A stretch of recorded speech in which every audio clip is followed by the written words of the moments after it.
Hello students, how are you? कैसे हैं आप सब लोग? ब्राइट साइंस एकेडमी के यूट्यूब चैनल पर मैं अखिलेश शर्मा आप सभी प्यारे स्टूडेंट्स का बहुत बहुत स्वागत करता हूं।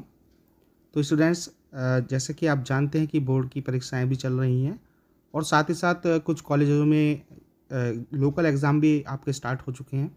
उसी के अकॉर्डिंग स्टूडेंट्स प्रिपरेशन कर रहे हैं अपनी, और जो साइंस से संबंधित चीज़ें हैं वो मैं आपको रेगुलर प्रोवाइड करा रहा हूँ। आप लोग मेरे टेलीग्राम ग्रुप को जो चैनल को ज्वाइन कर लीजिए। मैं इस वीडियो के डिस्क्रिप्शन में उसका लिंक ऐड कर दूंगा। वहाँ आपको एक टेस्ट सीरीज के नाम से आपको एक लिंक मिलेगा। वहाँ पर उस लिंक पर आप क्लिक करके आप अपने आप को जांच सकते हैं, देख सकते हैं कि आप लोग कितने क्वेश्चंस एमसीक्यू सही कर रहे हैं। क्योंकि 9th वाले स्टूडेंट्स भी अब लापरवाही बिल्कुल ना करें आप लोग, और एक बार मेहनत कर लीजिए और अच्छे से आप अपने को तैयार करिए, तभी आप जो है अच्छे मार्क्स ला पाएंगे बेटा एग्ज़ाम में। तो आप वो टेस्ट सीरीज दीजिए, अपना नाम एंटर कीजिएगा और नाम एंटर करने के बाद टेस्ट सीरीज स्टार्ट हो जाएगी। उस पर टाइम लिमिट है, आप अपने टाइम के अकॉर्डिंग उससे पहले उसको उन क्वेश्चंस को ध्यान से पढ़ करके सबमिट कर दीजिएगा। फिर आपका उसमें स्क्रीन पर जो है वो रिजल्ट शो कर देगा। तो ये भी मैंने आप लोगों के लिए स्टार्ट किया है। तो आइए शुरू करते हैं अपनी आज की क्लास। देखिए, पहला क्वेश्चन आपसे क्या कह रहा है। मैटर, पदार्थ की सबसे छोटी इकाई क्या होती है? यानी कि पदार्थ की जो सबसे छोटी इकाई होती है वो क्या होती है? ऑप्शन नंबर 1 है परमाणु, बी है अणु, सी है कण, या डी है तत्व। तो बेटा ये सब चीज़ आपने पढ़ी हुई होंगी कि परमाणु क्या है, अणु क्या है, कण क्या होता है, या तत्व क्या होता है। तो इसका राइट आंसर आपको बताना होगा कि पदार्थ, कोई भी पदार्थ है तो उसकी सबसे छोटी इकाई क्या हो सकती है वो आपको बताना है। चलिए बताइएगा, इसकी सबसे छोटी इकाई क्या होती है ये आपको बताना है। तो देखिए एक बार ध्यान से देखेंगे। कोई भी पदार्थ है तो उस पदार्थ किस चीज़ से मिलकर बना होता है? छोटे छोटे कणों से मिलकर बना बना होता है। तो पदार्थ जो है, जो छोटे छोटे कण होते हैं उसी चीज़ से मिलकर बना होता है। तो इसीलिए अगर हम कहेंगे कि पदार्थ जो है उसकी सबसे छोटी इकाई वो क्या कहलाएगी आपकी? वो कहलाएगी कण। तो आपका यहाँ पर राइट आंसर क्या हो जाएगा बेटा? ऑप्शन नंबर सी राइट हो जाएगा, कण। ठीक है, क्लियर हो गई? आगे देखिए, नेक्स्ट क्वेश्चन है। देखिए कह रहा है ठोस पदार्थ के कणों के बीच आकर्षण बल कैसा होता है? तो जितने भी आपके सॉलिड होते हैं, सॉलिड का मतलब जो आपके ऐसे पदार्थ जो बिल्कुल ठोस होते हैं, अब उनके बीच वो भी पदार्थ है। अब पदार्थ है तो वो भी कणों से मिलकर बना है। जो छोटे छोटे कण होते हैं उनसे मिलकर वो निर्मित होता है, चाहे वो सॉलिड है, लिक्विड है, गैस, कोई सा भी पदार्थ है। अब वो पूछ रहा है कि इन कणों में जो आकर्षण बल होता है, जो उनका एक दूसरे से बंधे रहते हैं, अणु होते हैं पास पास नज़दीक होते हैं, जैसे ये छोटे छोटे अणु हैं, मॉलिक्यूल हैं, ये नज़दीक होते हैं सॉलिड के अंदर ना। तो ये आकर्षण बल से बंधे हुए हैं एक दूसरे से। तो इनके अंदर जो आकर्षण बल है वो किस टाइप का है ये आपको बताना है। ऑप्शन नंबर ए है बहुत कम होता है, बी है मध्यम होता है, या सी है बहुत अधिक होता है, या डी है नहीं होता है। आकर्षण बल होता तो है, तो नहीं वाला ऑप्शन तो गलत हो जाएगा। आकर्षण बल तो होता है। कैसा होता है? बहुत कम होता है, मध्यम होता है, या बहुत अधिक होता है। तो ये आपको बताना है। बताइए बेटा, इसका राइट आंसर क्या हो जाएगा? यस, क्या हो जाएगा? तो ठोसों के बीच जो पदार्थ के कण होते हैं उनका आकर्षण बल, उनमें आकर्षण बल कैसा होता है? बहुत अधिक वाला होता है। इसलिए आपका ऑप्शन नंबर सी राइट हो जाएगा। ठीक है बेटा, चलिए नेक्स्ट देखते हैं। कह रहा है गैस के जो कण हैं वो, उनकी गति का आकार कैसा होता है? गति कैसी होती है? जो गैस होती है, गैस पदार्थों में भी क्या होते हैं? कण होते हैं। कण जो होते हैं उनमें गति कैसी होती है? बहुत धीमी होती है, मध्यम होती है, बहुत तेज होती है, या स्थिर होती है? तो इसका राइट आंसर बताइएगा बेटा। जो गैस के कण होते हैं उनमें जो गति होती है वो किस तरह से होती है? तो राइट आंसर ऑप्शन नंबर 3 का क्या हो जाएगा? ये हो जाएगा सी, बहुत तेज। बहुत तेजी से गैस के अणु, बहुत तेज चलती है ना गैस, तो उसके जो गैस के अणु हैं उनकी गतिज ऊर्जा कैसी हो जाएगी? वो भी बहुत तेज हो जाएगी। तो आपका राइट आंसर क्या हो जाएगा?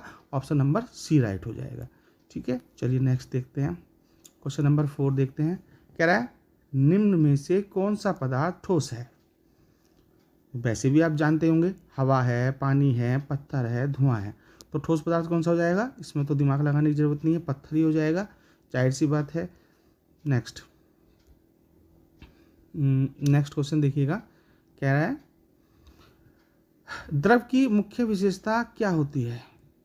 द्रव की मुख्य विशेषता जो आपका लिक्विड होता है, उनकी विशेषता पूछ रहा है क्या होती है। तो निश्चित आकार होता है, या आयतन निश्चित होता है, या निश्चित आयतन और निश्चित आकार, या अनिश्चित आयतन होता है, या इनमें से कोई नहीं। तो बताइए क्वेश्चन नंबर 5 का राइट आंसर क्या हो जाएगा? आकार तो अनिश्चित रहेगा, क्योंकि जिस बर्तन में उसको डालेंगे, सपोज करो गिलास है और उस गिलास के अंदर हमने पानी भर दिया, तो पानी का आकार कैसा हो जाएगा? गिलास की तरह से हो जाएगा।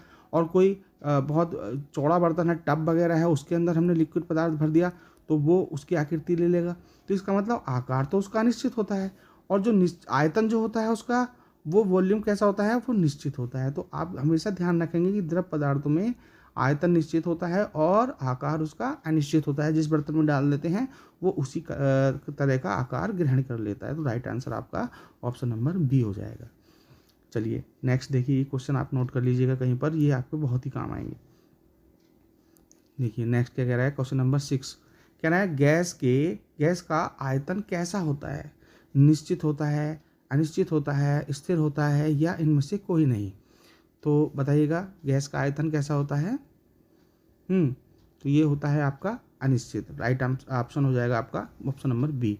अनिश्चित होता है, गैस के जो अणु होते हैं उनका जो एक तरह से अब हम बात करेंगे, तो उनके अणुओं का जो आकार होगा वो कैसा होगा? अनिश्चित होगा। कोई बड़ा होगा, कोई छोटा होगा, कोई उससे बड़ा होगा। तो इस तरह से ये अनिश्चित हो जाएगा। राइट आंसर आपका ऑप्शन नंबर बी। 7 नंबर पे आते हैं, कह रहा है पदार्थ के कणों के बीच क्या होता है? पदार्थ के कणों के बीच में क्या होता है? आकर्षण बल होता है, खाली स्थान होता है, या गति होती है, या ये सभी। तो बताइए पदार्थ के जो कण होते हैं उनके बीच में क्या चीज़ होती है? 7 नंबर का राइट आंसर बताएंगे बेटा। तो देखिए सबसे पहली बात, आकर्षण बल भी होता है, ठीक बात है। खाली स्थान होता है, बिल्कुल ठीक बात है। गति भी होती है, तो जाहिर सी बात है उनके अंदर आपस में मोशन होता है, वो गति भी करते हैं, ठीक है, अणु उसके।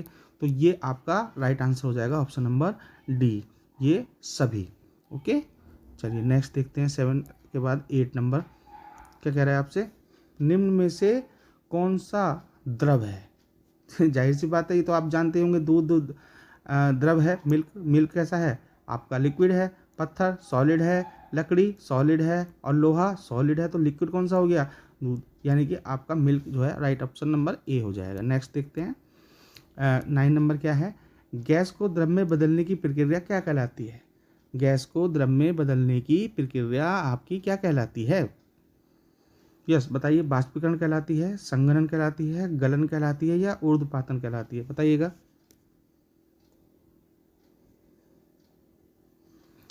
ये आपकी कहलाएगी संघनन।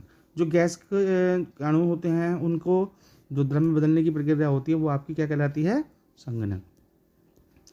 नेक्स्ट 10 नंबर देखिए, ठोस होता है, कोई सॉलिड है, उसको द्रव में बदलेंगे तो वो क्या कहलाएगी? ठोस को पिघलना। यानी कि अगर कोई ठोस पदार्थ है तो वो लिक्विड में जब बदलेगा, चेंज होगा, तो वो क्या होगा? पिघलेगा। तो पिघलने का मतलब क्या हो जाएगा? यहाँ पर गलन हो जाएगा, बाष्पीकरण से हो जाएगा, संघनन से होगा, या ऊर्ध्वपातन से होगा? ऊर्ध्वपातन में तो उड़ जाएगा ऊपर की ओर, यानी कि गैस के रूप में आ जाएगा। संघनन में वो बूंदे के रूप में इकट्ठा हो जाएगा, वो आपका वो नहीं होगा। बाष्पीकरण में भी गैस के रूप में ऊपर हो जाएगा। तो जाहिर सी बात है आपका राइट आंसर जो हो जाएगा वो ऑप्शन नंबर ए राइट हो जाएगा, गलन। जो ठोस को द्रव में बदलने की प्रक्रिया कहलाती है वो आपकी क्या कहलाती है? मेल्टिंग, गलन। नेक्स्ट देखते हैं 11 नंबर, कह रहा है बाष्पीकरण किस तापमान पर होता है? बाष्पीकरण एवोपेशन की बात अगर हम करेंगे, एवोपेशन आपका ये कैसा होगा? केवल उस बिंदु पर उबाल आएगा, या उस किसी निश्चित तापमान पर उबाल आएगा, या 0 डिग्री सेंटीग्रेड पर, या 100 डिग्री सेंटीग्रेड पर। यानी बाष्पीकरण जो है किस तापमान पर होगा, ये आपको बताना है। बताइएगा।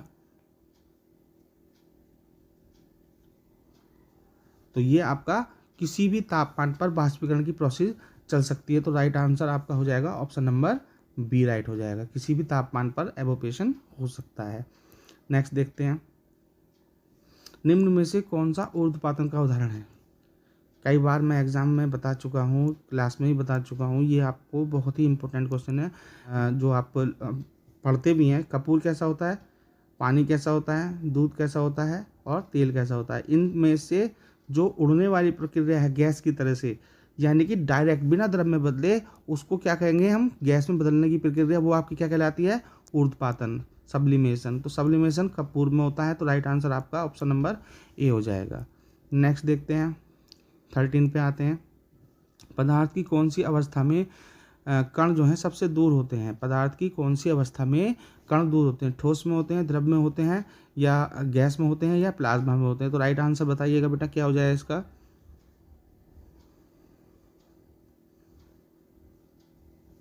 कैसे होता है, तो यहाँ पर राइट आंसर हो जाएगा आपका गैस। यानी कि पदार्थ की जो कौन सी अवस्था है जिसमें कण दूर होंगे, गैस अवस्था में दूर होते हैं, पास नहीं होते, सॉलिड में पास होते हैं। नेक्स्ट देखते हैं 14 नंबर। ताप बढ़ाने पर कणों की गति कैसी हो जाती है। ताप बढ़ाने पर जो कणों की गति है वो कैसी हो जाती है, कम हो जाएगी, अधिक होगी, समाप्त हो जाएगी, या स्थिर होगी। तो ये राइट आंसर आपका ऑप्शन नंबर बी हो जाएगा। ताप बढ़ाने पर किसी कण जो है उसकी गतिज ऊर्जा कैसी हो जाएगी, वो अधिक हो जाएगी, बढ़ जाएगी एकदम से। तो ये आपका राइट आंसर हो जाएगा ऑप्शन नंबर बी।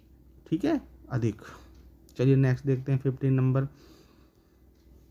कह रहा है निम्न में से कौन गैस, यानी कि कौन सी गैस है, ऑक्सीजन है, ये ऑप्शन इधर आ गया है।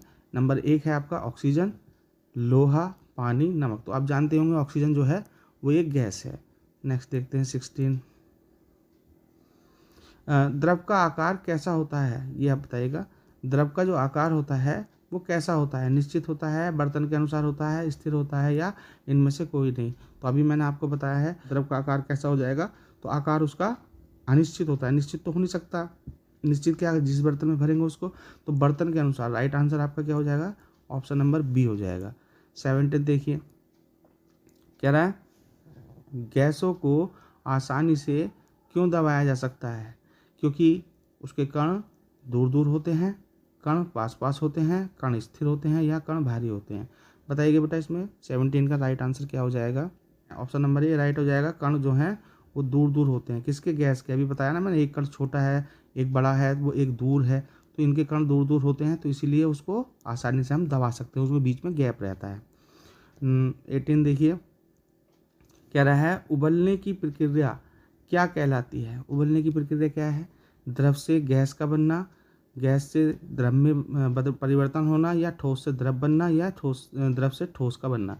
बताइएगा बेटा 18 नंबर का राइट आंसर क्या हो जाएगा। तो उबलने की प्रक्रिया तो सभी जानते होंगे, कोई द्रव पदार्थ है उसका गैस में बदलना, वो आपका क्या कहलाएगा, क्या कहलाएगा, उबलने की प्रक्रिया कहलाएगी। तो राइट आंसर आपका हो जाएगा ऑप्शन नंबर ए। नेक्स्ट देखते हैं 19। कह रहा है ठोस में कणों की व्यवस्था कैसी होती है, अनियमित होती है, बहुत दूर होती है, व्यवस्थित और पास पास होती है, या नहीं होती है। अभी मैंने बताया भी था आपको कि ठोस जो होता है सॉलिड, उसमें जो कण होते हैं वो कैसे होते हैं, वो पास पास होते हैं। तो ऑप्शन नंबर आपका सी राइट हो जाएगा, व्यवस्थित और पास पास। नेक्स्ट देखते हैं 20 क्वेश्चन, लास्ट क्वेश्चन है बेटा आज का ही। कह रहा है पदार्थ की कुल कितनी मुख्य अवस्थाएं होती हैं।